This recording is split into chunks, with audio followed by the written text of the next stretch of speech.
빈자의 성자였던 프란체스코 교황의 선종 소식에 전 세계가 애도의 물결을 이루고 있습니다.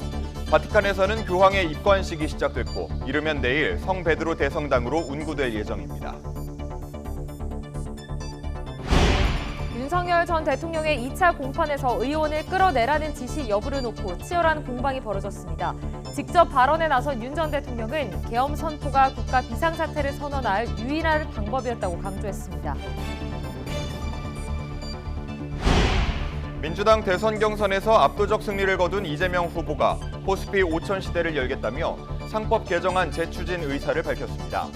국민의힘은 오늘 8명 중 4명만 살아남는 1차 컷오프를 발표합니다. 주자 대다수는 TK로 향했습니다. 신안산선 터널이 무너지기 전까지 천장이 내려앉는 상황에서도 보강 공사가 추진된 정황이 담긴 보고서를 YTN이 단독으로 입수했습니다. 경찰이 시공사를 상대로 집중 조사에 나섰습니다. 오늘 전국 대부분 지역에 비가 내리겠습니다. 특히 남해안과 제주를 중심으로 강한 비바람이 예상돼 각별한 주의가 필요합니다. 시청자 여러분 안녕하십니까? 4월 22일 화요일 뉴스타트 1부 시작합니다.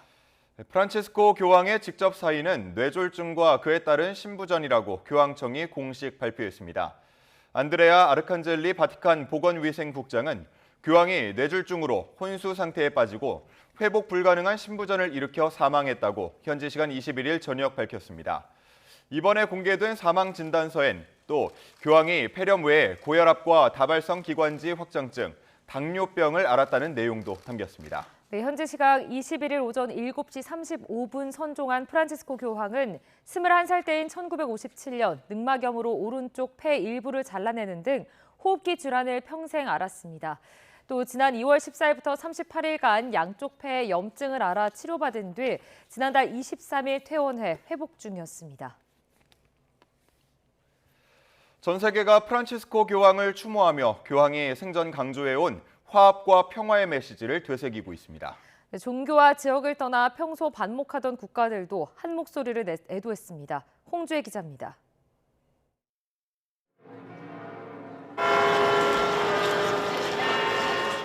프랑스 파리 노트르담 대성당에서 종소리가 계속 울려 퍼집니다.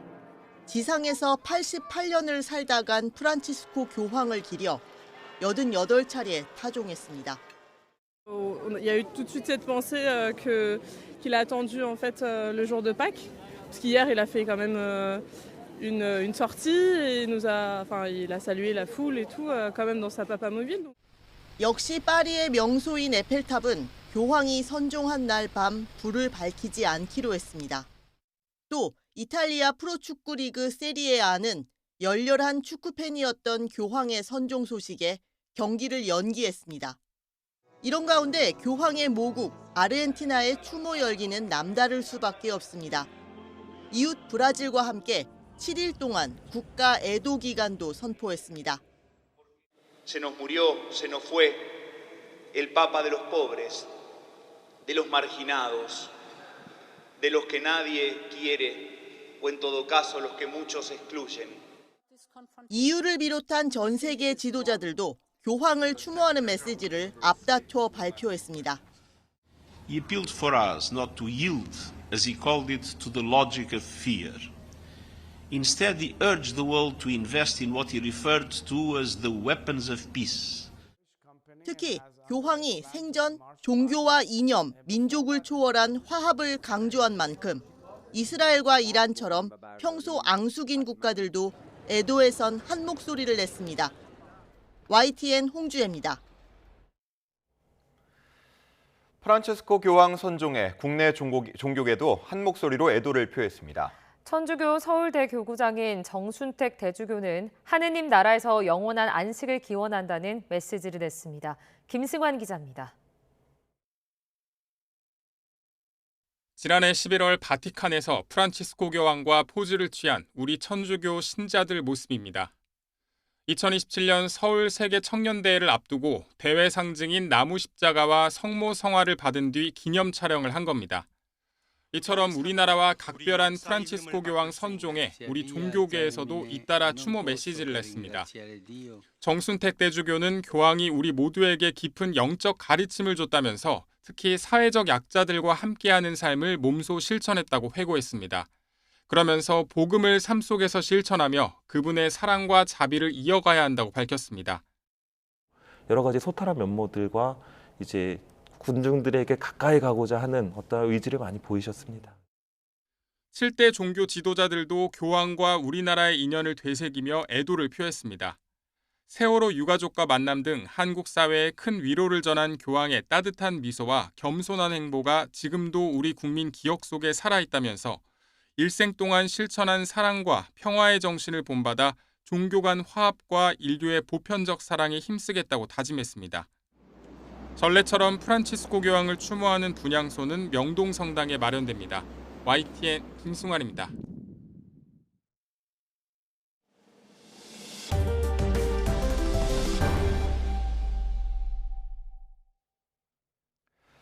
내란 우두머리 혐의로 기소된 윤석열 전 대통령이 피고인석에 앉은 모습이 처음으로 공개됐습니다.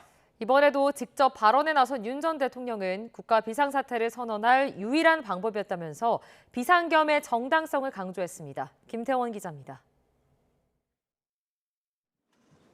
2차 공판 시작 직전 윤석열 전 대통령이 구속 피고인 전용 통로를 통해 법정에 들어섭니다. 첫 공판 때처럼 짙은 남색 정장에 붉은 넥타이를 맸습니다.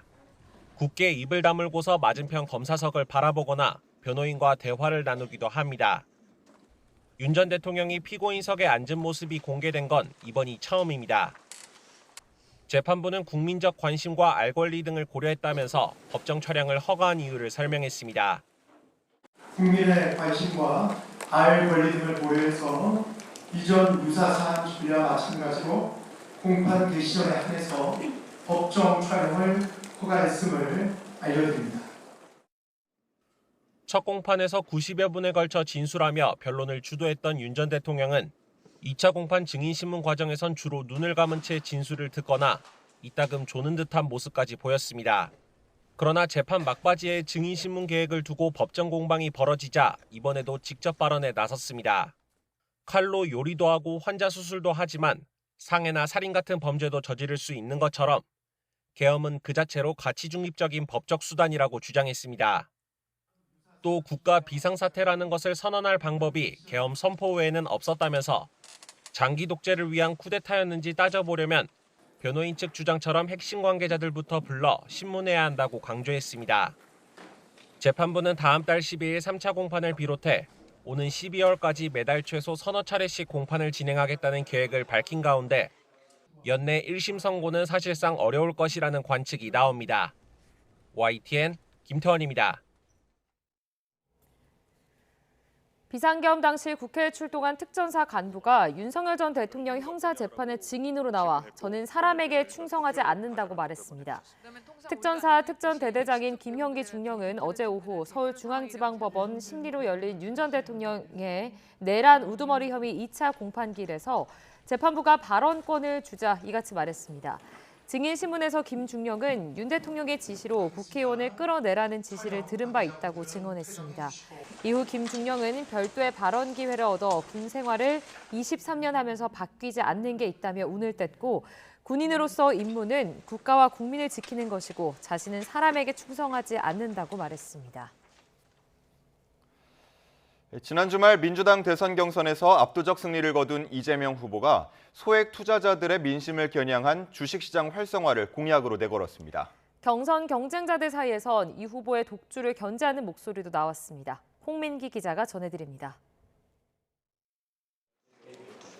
주말 사이 충청과 영남권 순회 경선에서 90%에 가까운 득표율을 얻어 9대명이라는 신조어를 만들어낸 민주당 이재명 대선 경선 후보. 투자업계 임원들을 만나 국내 주식시장 활성화를 강조하며 개미 투자자들을 위한 행보에 나섰습니다. 꽤 큰 개미 중에 하나 있어요. 자, 정치를 그만두면 다시 또 주식시장으로 되돌아갈 가능성이 99.9%죠. 이 후보는 주식시장을 정상화해 부동산에 집중된 자산 구조를 바꿔야 한다며 이사의 충실 의무 대상을 주주로 확대하는 상법 개정안을 재추진하겠다는 뜻도 밝혔습니다. 앞서 민주당이 추진한 상법 개정안은 한덕수 대통령 권한 대행의 제2요구권 행사와 국회 제2결 부결로 최종 폐기됐습니다. 이 후보는 SNS를 통해 주가 조작 대응 강화, 외국인 투자 환경 개선 등 구체적인 공약을 발표하고 이를 통해 코스피 5천 시대를 열겠다고 약속했습니다. 과학기술의 날을 맞아 연구개발 분야에 과감한 투자를 통해 인공지능과 반도체 등 국가 전략 기술을 키우겠다고도 강조했습니다. 순회 경선 2위를 달린 김동연 후보는 YTN에 출연해 이 후보의 독주 구도에 쓴소리를 냈습니다. 또 이 후보를 겨냥해 기본소득 같은 정책의 일관성을 잃고 있다며 남은 기간 최선을 다해 역전하겠다고 다짐했습니다. 어느 한 후보가 그렇게 일방적인 표를 가져가는 것은 건강한 민주당 또 압도적 정권 교체를 위해서도 바람직하지 않습니다. 김경수 후보는 검찰 폐지 후 기소청 설립, 중위소득 40% 수준 최저소득 보장 등 사회 경제 분야 공약을 발표했습니다. TV 토론회와 합동 연설회에서 나타났듯 민주당 새 경선 후보는 모두 앞으로도 서로를 향한 비방보다는 정책 선거에 주력한다는 방침입니다.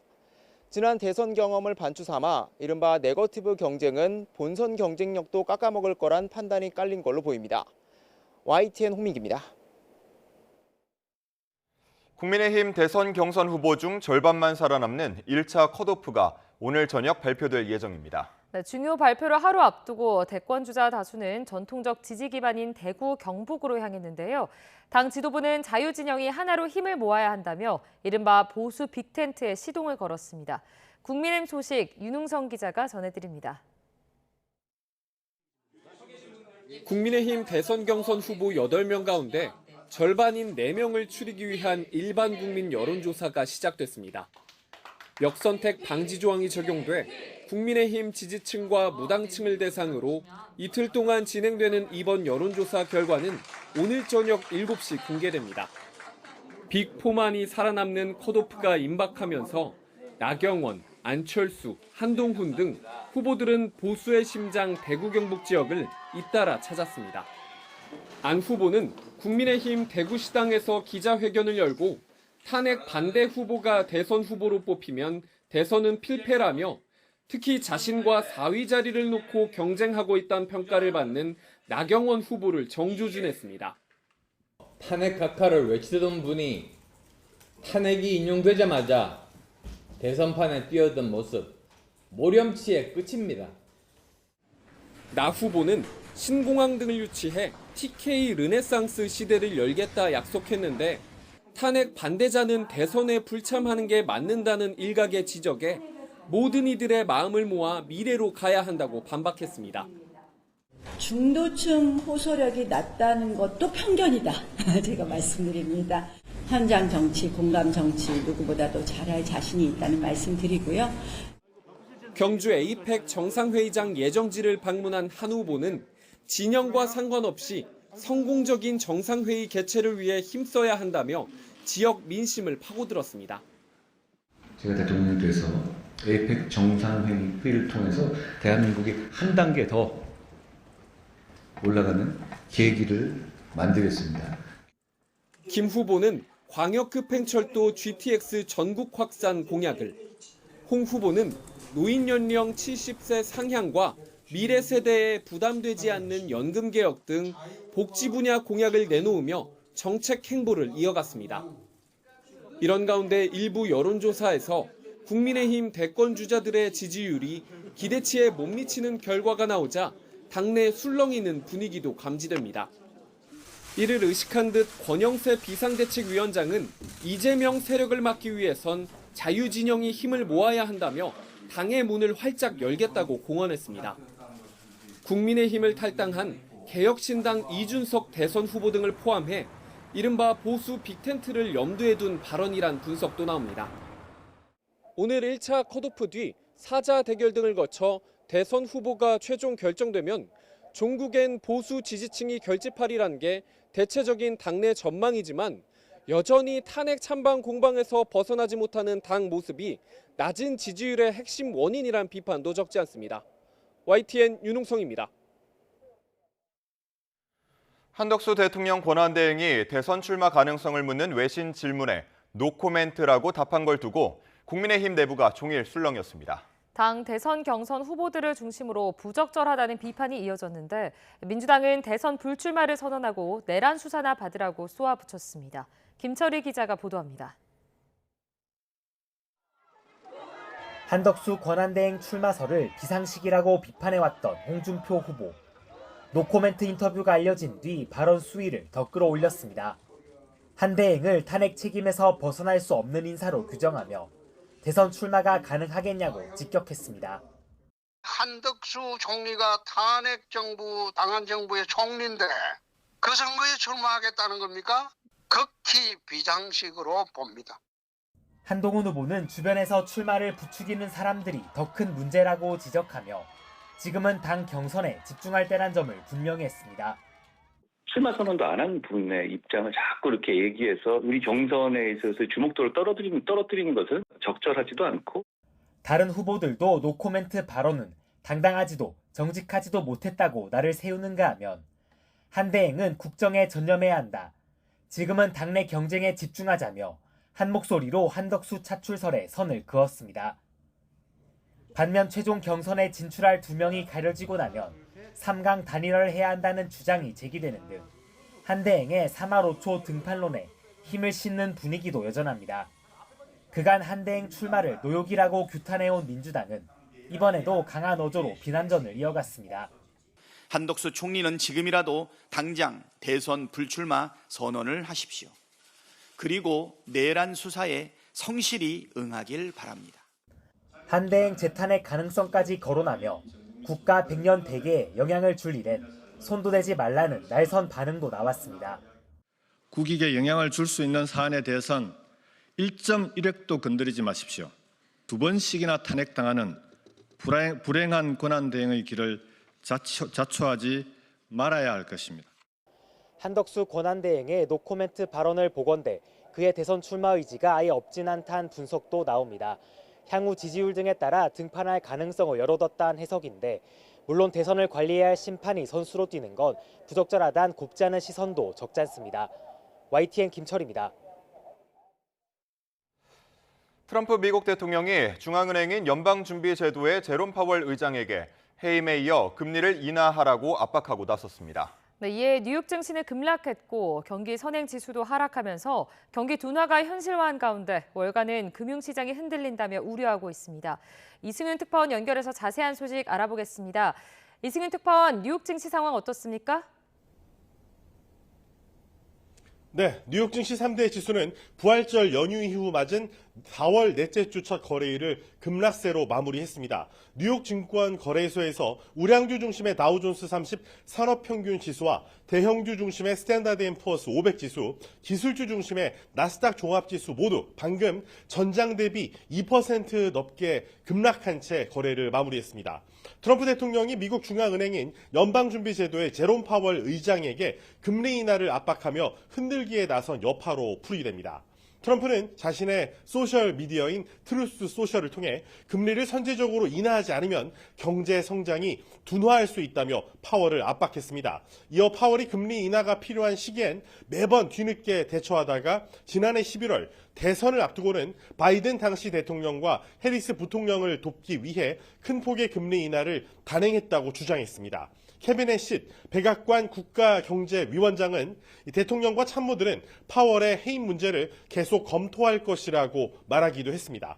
트럼프 대통령의 발언을 직접 들어보시죠. Prices are coming down, not going up.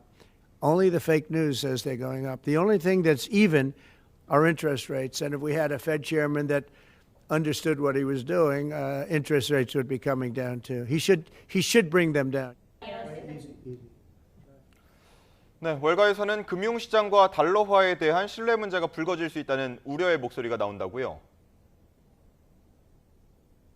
네, 그렇습니다. 달러 지수는 전 거래일 대비 무려 0.05포인트 낮은 97.92까지 급락하며 3년 만에 최저 수준을 기록했습니다. 반면 안전자산으로 간주되는 금 가격은 사상 처음 트로이 온스당 3,400달러를 돌파하고 고공행진을 이어가고 있습니다. 투자정보사 바이탈 날리지는 트럼프의 금리 인하 요구가 연준 독립성을 위협하는 상황이 됐다며 투자자들은 새로운 거시경제적 불안 요인에 직면했다고 평가했습니다. 경제 전문가의 평가를 들어보시죠. I think the markets are reacting to our president. Clearly, the policies are absolutely erratic. There is no strategy. The attacks on the Fed, the tariffs on, off, on, off, on, off. 투자은행인 에버코어는 실제로 연준 의장을 해임하려 한다면 채권금리 상승, 달러 가치 하락, 주식 투매 등 강한 시장 반응을 보게 될 것이라고 경고했습니다. 또 사람들이 연준의 독립성에 관해 의문을 제기하기 시작하면 이는 이 연준이 금리 인하에 나설 수 있는 기준을 오히려 강화하는 셈이 된다고 덧붙였습니다. 좀 쉽게 설명하면은 트럼프의 압박 속에 금리가 인하됐을 때 이 중앙은행의 독립성이 훼손됐다는 인식을 키울 수 있습니다. 이렇게 되면 연준이 오히려 금리 인하에 소극적으로 나설 수밖에 없을 것이라는 의미입니다. FHN 파이낸셜은 파월을 향한 트럼프의 위협은 미국 자산에 대한 외국인들 투자자들의 이 신뢰에 도움이 되진 않을 것이라고 덧붙였습니다. 오스틴 굴스비 시카고 연방준비은행 총재도 이 중앙은행의 독립성이 침해될 경우에 결국 고물가 저성장으로 귀결될 수밖에 없다고 경고했습니다. 트럼프는 파월에 대한 날선 반응으로 계속 압박을 이어가고 있지만 파월은 내년 5월인 임기 만료 이전에 자진 사임할 뜻이 없음을 분명하게 밝혔습니다. 지금까지 뉴욕에서 YTN 이승윤입니다. 최상목 부총리 겸 기획재정부 장관이 모레 워싱턴 DC에서 열리는 미국과의 2+2 통상협의를 위해 오늘 오전 출국합니다. 기획재정부는 최 부총리가 현지 시각 24일 안덕근 산업통상자원부 장관과 함께 미국과의 2+2 통상협의에 참여할 예정이라고 거듭 밝혔습니다. 미국에서는 스콧 베선트 재무장관과 제이미슨 그리어 무역대표부 대표가 참석할 예정입니다. 한미 통상협의에서 한덕수 대행이 말한 조선협력, LNG, 무역균형, 이 3대 의제와 일본과의 협의에서 미국이 꺼낸 방위비 외에 어떤 것이 언급될지 관심이 쏠립니다. 미국산 소고기 같은 농축산물 분야는 물론 환율과 국채 매입 등 전방위 압박 가능성도 나옵니다. 이승은 기자가 전해드립니다. 트럼프 대통령은 20일 소셜미디어에 비관세 부정행위라며 8개 사항을 올렸습니다. 환율 조작과 부가가치세, 덤핑, 수출 보조금, 자국산업 보호용 농업기준, 보호적 기술기준, 지적재산권 도용, 관세 회피를 위한 환적을 나열했습니다. 주로 중국과 유럽연합 등을 겨냥해 언급해온 사항들이어서 자유무역 원칙을 중시해온 우리 통상관행과는 맞지 않습니다. 특히 첫 번째로 꼽은 환율 조작은 외환 보유액을 소진하며 원화 약세에 대응하고 있는 우리 사정과는 거리가 멉니다. 하지만 현재 원화 약세 국면은 트럼프 행정부의 아전인수식 압박 수단으로 활용될 수 있습니다. 현재 우리나라는 환율 관찰 대상국으로 지정돼 미국의 감시를 받고 있습니다. 금융거래에 관련되는 거 여러 가지 조치들을 일방적으로 취할 수 있기 때문에 조작국으로 지적이 되면 상당히 어렵고요. 최소한의 것을 내주고 이제 버티는 수밖에 없는데 그러니까 시간을 끄는 게 최선이에요. 약달날을 위해 장기 국채 매입을 요구할 수 있다는 말도 나옵니다.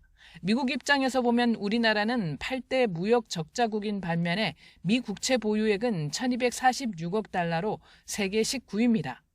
우리나라의 이제 미국 국채 보유 비중은 전체 국채 0.4%, 중국이 한 13%, 일본이 10%니까 현저하게 낮은 게 맞아. 그럼 이걸 받는 대신 뭐를 요구하느냐? 그러면 우리 상설 통화 수합하자. 한미 간. 지금 미국은 5개 통화국과 상설 통화 수합을 하고 있어요. 비관세 장벽을 언급할 가능성도 큽니다. 특히 30개월령 이상 미국산 소고기 수입 제한, 고정밀 지도 데이터의 해외 반출 제한 등 디지털 분야를 언급할 수 있습니다. 원스톱 쇼핑식 협상을 원하는 미국, 방위비를 넘어 금융, 비관세 분야까지 온갖 요구를 초반부터 쏟아낼 가능성이 큽니다. YTN 이승은입니다.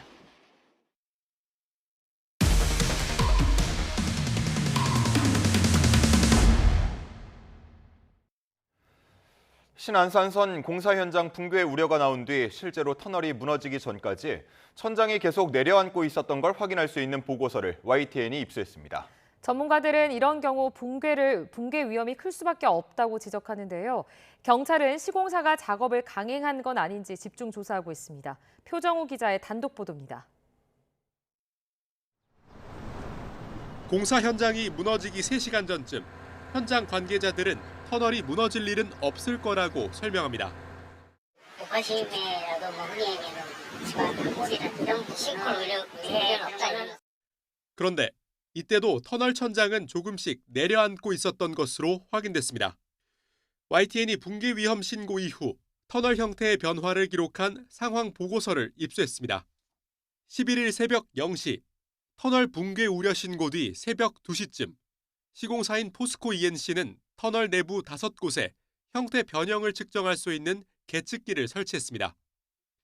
계측기는 매 시간마다 각각 설치된 지점의 위치 변화를 통해 터널 천장의 높이나 폭의 변화를 보여줍니다.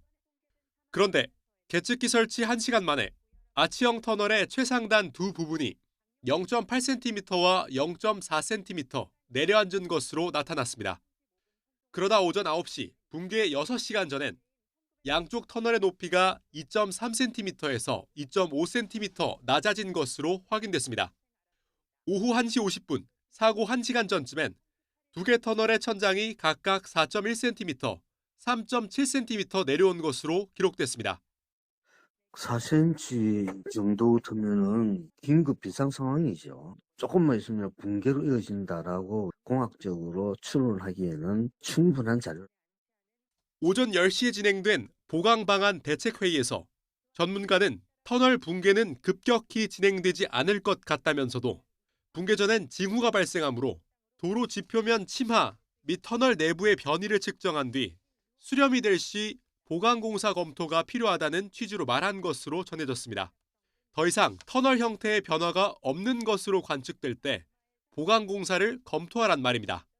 하지만 천장이 계속 내려앉고 있는 상황에서도 작업자들은 터널 안에서 보강공사 준비를 하고 있었고 오후 3시 13분 H빔을 내리려던 중 결국 붕괴 사고가 났습니다. 침하라든지 또는 현재 내공 변이 자체가 계속 움직이고 있다는 이야기거든요. 작업자가 안에 들어갔을 때 되게 위험한 상태이기 때문에. 보강공사를 결정한 배경과 관련해 포스코 ENC 측은 수사 중인 사안이라 답변이 어렵다는 입장을 밝혔습니다. 경찰은 공사 현장 총괄과 안전관리 등을 담당한 관계자 3명을 업무상 과실치사상 혐의로 입건해 붕괴 우려가 계속되는 가운데 보강공사를 강행한 건 아닌지 집중 조사하고 있습니다. YTN 표정우입니다. 어제 서울 봉천동 아파트에서 불이 나서 사상자가 발생했죠. 경찰은 불을 지른 피의자가 농약 살포기를 개조해 범행에 사용한 것으로 보고 있습니다. 숨진 이 남성은 아파트로 향하기 전 근처 빌라에도 불을 지른 것으로 확인됐는데 경찰은 비슷한 시각 인근 주택가에서 잇따른 방화 사건도 이 남성의 소행인지 조사하고 있습니다. 양동훈 기자가 보도합니다. 아파트 화재 신고가 접수되기 10분쯤 전인 아침 8시 6분, 방화 피의자인 60대 남성이 오토바이를 타고 주택가 골목을 달려갑니다. 그런데 이 남성은 직전인 8시 4분쯤 인근 빌라에도 불을 지른 것으로 확인됐습니다. 건물을 향해 불꽃을 뿜는 모습이 포착됐는데 경찰은 농약 분사기를 개조해 불을 지른 것으로 추정하고 있습니다. 당시 경찰에는 한 남성이 화염 방사기로 다른 집을 쏘고 있다는 신고가 접수됐습니다. 비슷한 시각 이 남성이 일대를 돌며 불을 질렀다는 목격담도 잇따랐습니다. 바닥에 놓인 기름통에서 불이 나 빌라 현관이 화염에 휩싸이고 또 다른 빌라 앞에서는 타담한 종이 상자에서 연기가 뿜어져 나옵니다. 또 담벼락 앞에 쓰러져 있는 기름통에서도 불길이 솟구쳐 바로 옆 건물이 그을렸습니다. 앞에 지르고 여기서 제일 먼저 질렀어. 여기가 여기 우리 이 벽 이거 지금 표가 나잖아요. 여기 지르고 여기 나가면서 여기도 밑에 다 뿌린 표가 나잖아요.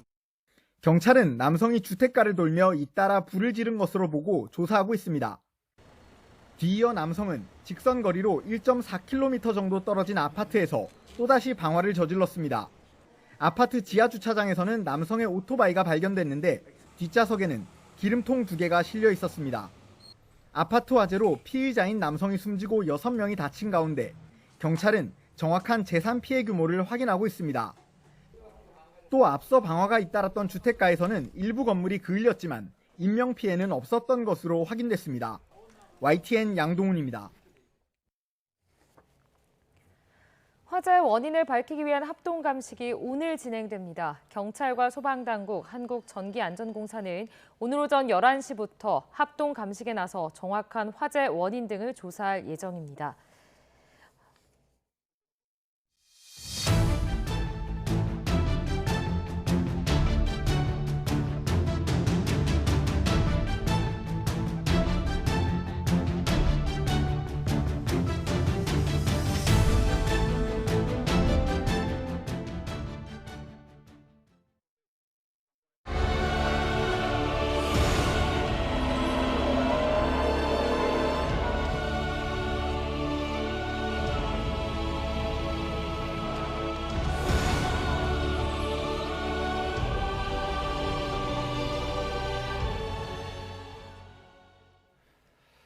폐렴에서 회복 중이던 프란치스코 교황이 향년 88세로 선종하면서 전 세계가 슬픔에 빠졌습니다. 네, 교황청은 입관식 직후 사인을 공식 발표하고 사전에 작성된 교황의 유언장도 공개했습니다. 바티칸 현재 있는 YTN 유럽 특파원 연결해서 자세히 알아보겠습니다. 조수연 특파원, 교황청이 프란치스코 교황의 사인을 공식 발표했죠.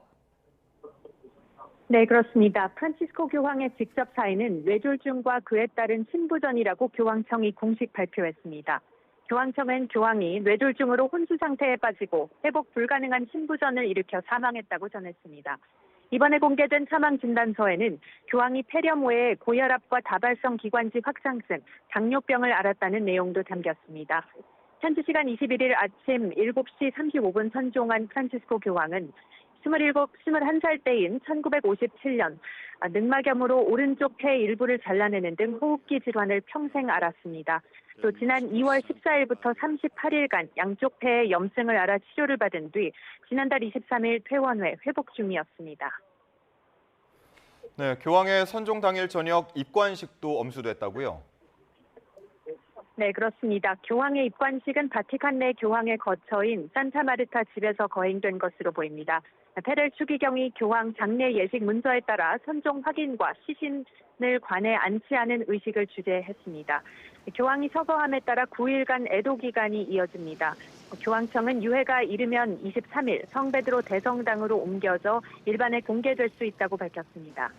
교황이 남긴 유언도 공개됐습니다. 교황청은 2022년 6월 29일에 작성된 유언장에서 프란치스코 교황이 바티칸 밖 로마의 산타마리아 마조레 대성전 지하에 묻어달라는 유언을 남겼다고 공개했습니다.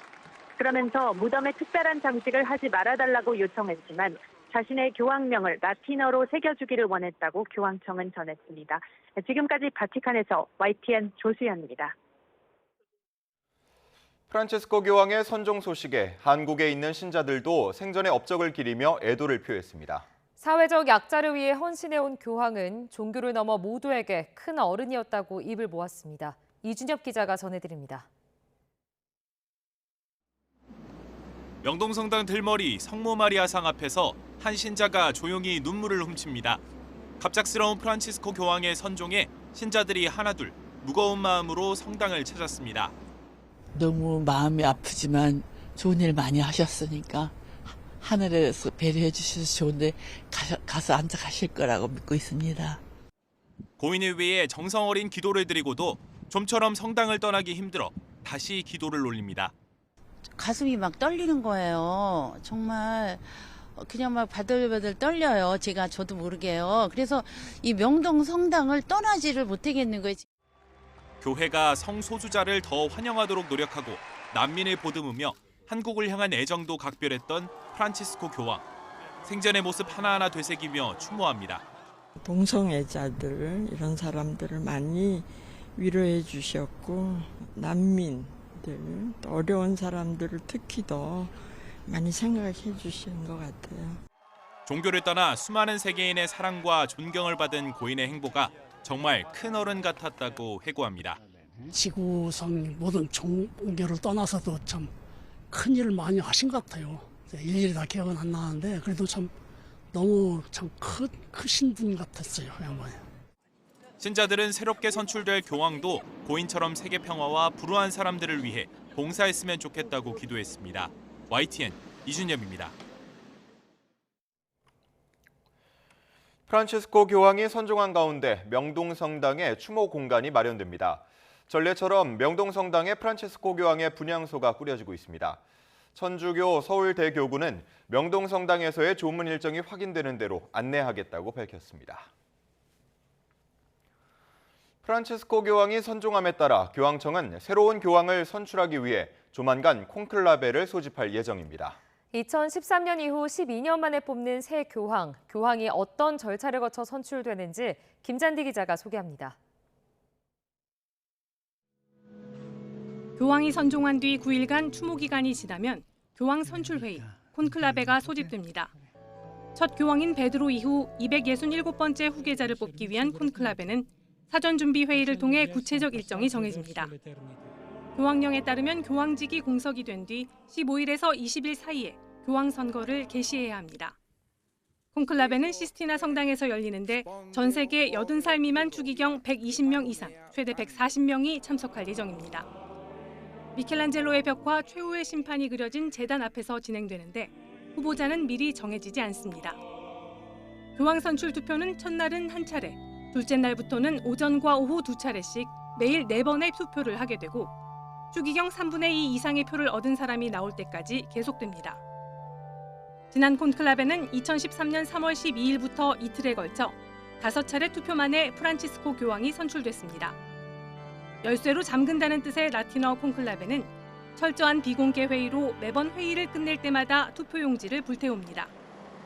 이때 시스티나 경당의 작은 굴뚝을 통해 검은 연기를 피우면 교황 선출에 실패했다는 뜻이고 흰 연기가 나오면 새 교황이 선출됐다는 신호입니다. 교황으로 선출되면 당선자는 본인이 사용할 이름을 명명하고 추기경단의 복종 맹세를 거쳐 즉위하게 됩니다. YTN 김잔디입니다. 대선 경선 레이스를 둘러싼 양당의 설전도 격화하는 모습입니다. 네, 더불어민주당은 국민의힘의 경선 토론회를 두고 한심하다고 깎아내렸고 국민의힘은 민주당을 향해 이재명 일당 독재냐고 맞받았습니다. 정인용 기자입니다. 민주당은 국민의힘 대선 경선엔 비전도 정책도 없다며 대한민국 미래가 장난이냐고 비난했습니다. 토론회에서 자신들이 공천했던 대통령의 파면으로 치러지는 대선임에도 사과는커녕 다른 당 후보 흠집내기와 유치한 인신공격이 난무했다고 지적했습니다. 참으로 한심한 수준입니다. 내란의 원인을 민주당으로 돌리며 스스로는 설 수 없는 정당. 이것이 국민의 힘에 민낯이고 후보를 내는 것 자체가 국민의 모독이라며 이제라도 후보를 걷어들이는 게 책임 있는 자세라고 재차 날을 세웠습니다. 반 이재명 공세에만 집중하는 꼴이 영락없는 국힘의 자폭 부대들입니다. 내란 몸통 정당 국힘은 대선 후보를 낼 자격이 없습니다. 국민의힘은 90%에 육박하는 이재명 후보의 지역 순회 경선 득표율을 고리로 독재라고 맞불을 놨습니다. 지난 3년간 피이재명계는 쫓겨나고 이견은 죄악 취급을 받는 당 구조 속에서 이 후보가 자신만을 위한 무대를 만들었단 겁니다. 이재명 세력이 의회 권력에 이어 행정부 권력까지 장악하게 된다면 그것이 바로 1인 독재 국가로 달려가는 하이패스입니다. 이 후보가 당선되면 우리나라 신용 등급이 떨어지고 경제도 어려워질 거라면서 대법원이 이 후보 사건을 고등법원에 돌려보내지 말고 신속히 직접 판단해야 한다는 주장도 나왔습니다. 원래 선거법은 12개월 안에 재판 끝나게 돼 있는데 이미 30개월이 넘었잖아요. 그러니까 대법원이 빨리 하는 것이 맞다. 경선 레이스부터 거센 공방을 주고받고 있는 거대 양당. 본선 대결도 어느 때보다 치열해질 거란 전망이 나옵니다.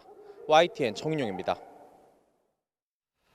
국민의힘 대선 경선 후보자와 각 캠프 사이에서 키높이 구두나 눈썹 문신 등이 거론되면서 인신공격성 설전이 이어지고 있습니다. 홍준표, 한동훈 후보 측이 그 당사자들인데요. 토론회에서 불거진 공방이 감정 싸움 양상으로 번지면서 당 안팎의 우려의 목소리도 커지고 있습니다. 임성재 기자입니다. 국민의힘 대선 경선에서 후보자 외모와 관련된 공방이 시작된 건 지난 주말 비조 토론회에서였습니다.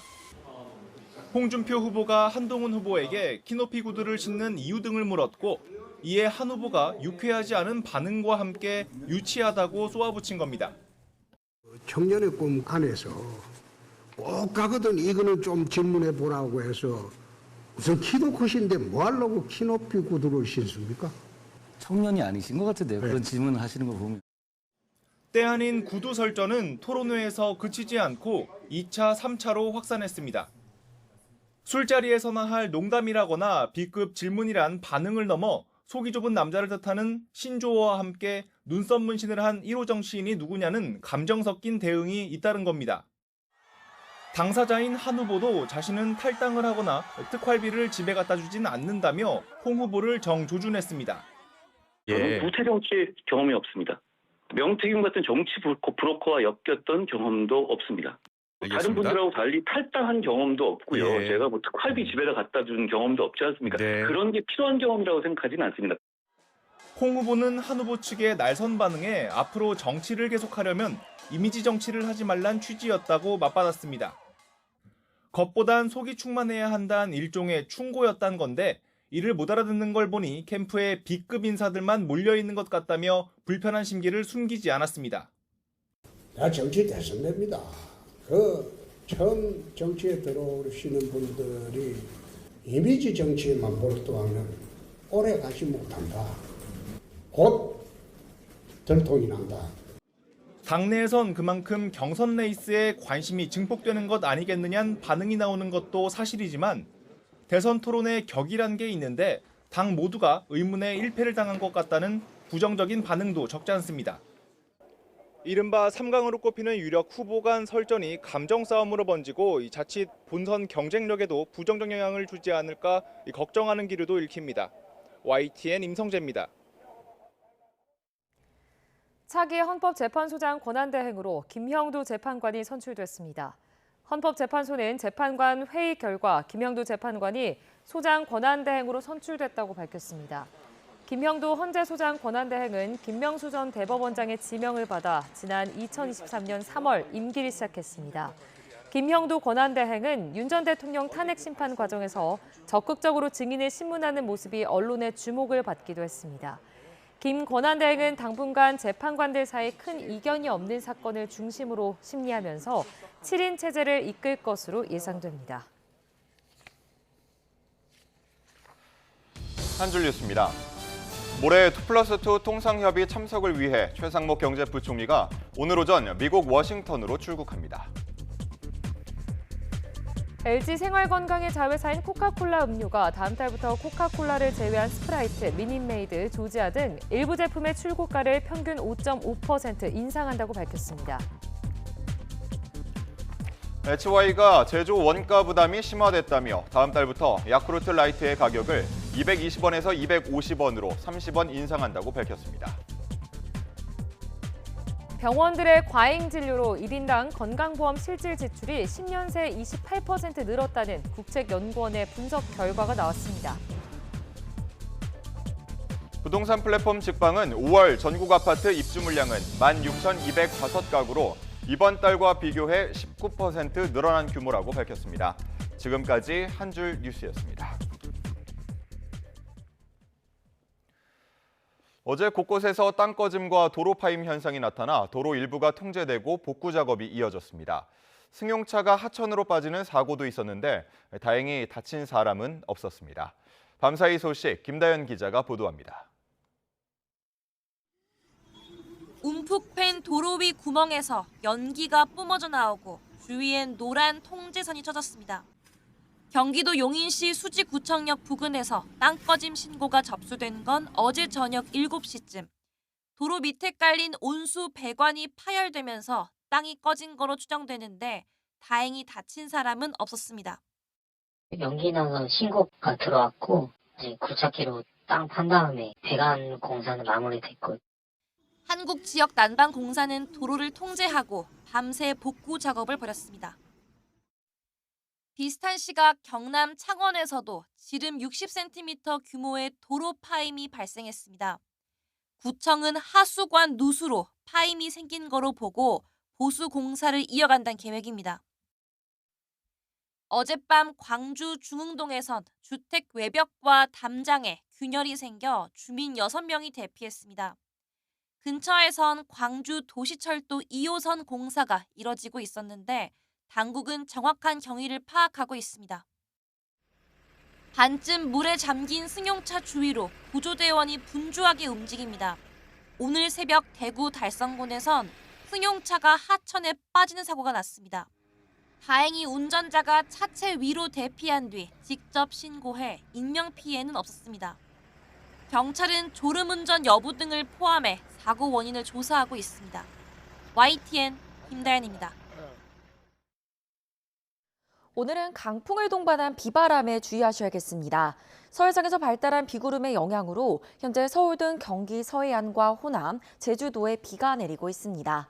특히 어제 밤부터 비가 시작된 제주도는 호우특보까지 내려지면서 현재 시간당 15mm 안팎의 비가 내리고 있는데요. 비는 오전이면 점차 전국으로 확대가 되겠습니다.